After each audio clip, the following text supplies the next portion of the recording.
Revela en el nombre de tu Señor el Creador. Él creó al hombre de un coágulo de sangre. Revélalo y tu Señor será muy generoso. Mahoma estaba aterrado y salió corriendo de la cueva. Estaba seguro de que le estaba ocurriendo algo horrible, pero mientras intentaba descender de la montaña, el ángel regresó y le habló. Oh Mahoma, tú eres el mensajero de Dios, y yo soy Gabriel. Estaba aterrado. Cualquiera lo estaría si de repente empezara a escuchar voces y a ver visiones de ángeles. La tradición sobre la vida del profeta nos dice que regresó de esta experiencia profundamente afectado. Petrificado por el miedo que le producía una experiencia mística que no comprendía, Mahoma regresó corriendo junto a Jadilla. Ella lo abrazó y le dijo, querido, sabes que esas cosas proceden de Dios. Fue ella quien lo convenció de que no eran alucinaciones. Pero por el miedo, Mahoma no comprendió totalmente los aterradores hechos que había vivido. Él no podía saber que el ángel Gabriel regresaría para entregarle la palabra de Dios, y que las palabras que acabarían saliendo de su boca alterarían para siempre el futuro de su gente y del mundo.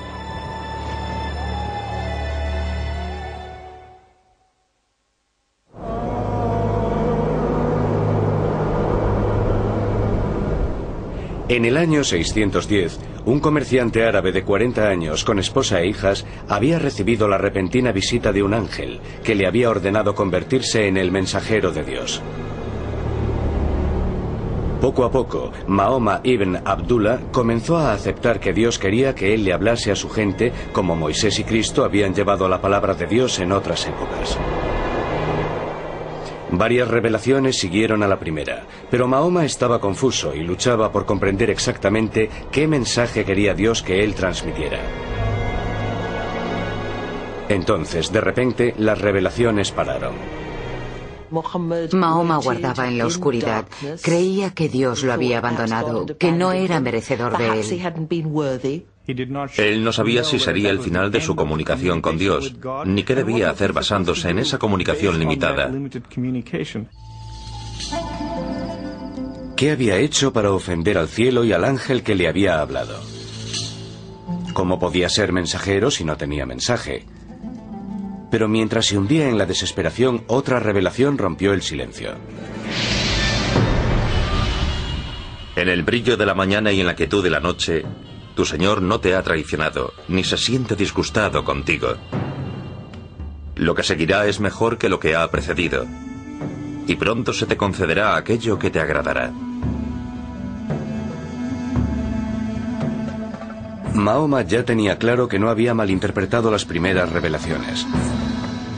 En realidad, había sido llamado a decirle al mundo que no deben existir más dioses que el único Dios, Alá.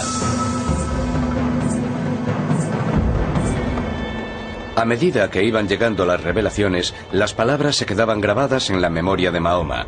Al recitarlas, las iban copiando y formaron el Corán, el libro sagrado de Dios.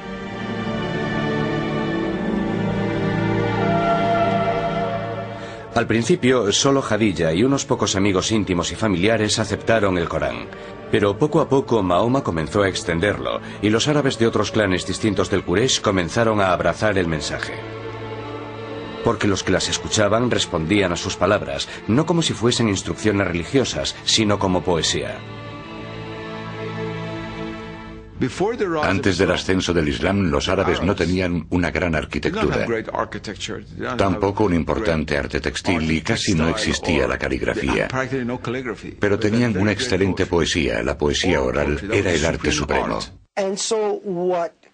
Lo que se había desarrollado por entonces era una cultura en la que la poesía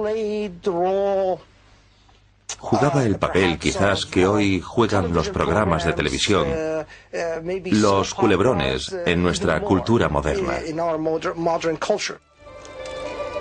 En las aldeas y ciudades, o en los simples campamentos de beduinos en el desierto, los árabes capaces de hacer poesía y música ocupaban un alto estatus. Cuando Mahoma entonaba los versículos del Corán, las palabras se convertían en música, y él conseguía tocar un nervio profundamente espiritual en los que lo escuchaban. Muchos decidieron abrazar el Islam y su mensaje, Pero para Mahoma no aceptaban nada nuevo, sino que regresaban a la antigua religión. En cierto modo, el profeta llamaba a la gente para que regresase a la única fe verdadera, a la fe de Abraham, y al único Dios verdadero, no a un Dios nuevo, sino al único Dios verdadero que se había revelado ante Adán, Abraham, Moisés y Jesús. Por lo tanto, Mahoma, en el sentido más amplio de la palabra, es un reformador. Hasta el momento, Mahoma había evitado mencionar los ídolos que rodeaban la Kaaba. Pero llegó el momento en el que anunció que los Quraysh debían dejar de adorar a los demás dioses. Exigió una nueva y radical expresión de fe. Las palabras comenzaban así: Él es Alá, el único. Alá, el eterno, el absoluto. No ha engendrado, ni ha sido engendrado. Y no hay nadie más como él. No podía haber mayor lealtad que la debida a Dios, ni a ninguna deidad tribal ni a un ídolo tradicional, ni siquiera a la tribu. Este mercader de buenos modales exigía a los árabes que traicionasen a los dioses de sus antepasados. Su verdadera identidad echaba raíces en la familia, en las relaciones del clan, de parentesco, porque era eso lo que les daba una posición en el mundo. Cuando llega Mahoma con sus nuevas ideas religiosas o intentando renovarlas, centrándose en el monoteísmo, la gente se preguntaba, ¿qué pasó con nuestros abuelos o nuestros bisabuelos que eran paganos? Y Mahoma tenía que contestar, estarán quemándose en el infierno, porque no creyeron en un Dios único. Este nuevo mandamiento se llamaría Islam, que significa acto de rendición a la voluntad de Dios. Algunos en un principio no hacían ni caso al profeta, porque era algo absurdo para la sociedad. Era alguien que había perdido la cabeza, se había vuelto loco. Pero al comenzar a desarrollar su comunidad seminal, y en calidad de profeta, dada su convicción, era tan público a la hora de predicar su mensaje, que la clase dominante de los Quraysh comenzó a verlo como una amenaza. El nuevo mensaje del Islam desgarró la estructura de la comunidad Quraysh. Pronto, como hiciera Jesús antes que él, el ministerio de Mahoma volvía al padre en contra del hijo y a la familia en contra de la familia. La clase dirigente tenía miedo de que un hombre que decía recibir mensajes especiales de Alá, el Dios supremo del panteón árabe, pronto exigiese mayores poderes políticos.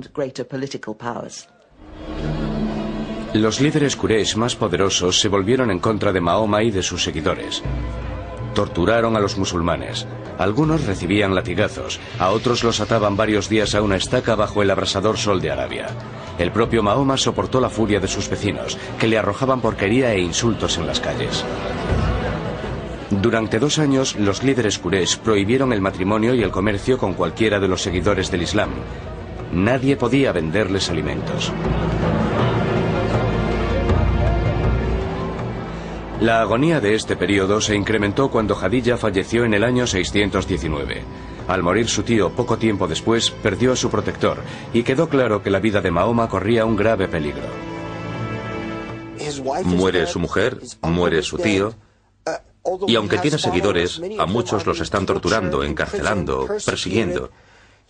Él no puede ayudar a muchos de sus seres queridos y a muchos de los que han creído en él. Es en esta época terrible, cuando Mahoma se quedó casi sin recursos, en la que vivió su experiencia mística más grande. Una noche del año 620, el ángel Gabriel volvió a despertar a Mahoma. El ángel le regaló una criatura similar a un caballo alado que llevó al profeta a través del cielo nocturno hasta Jerusalén. Allí lo recibieron Abraham, Moisés, Jesús y los demás profetas.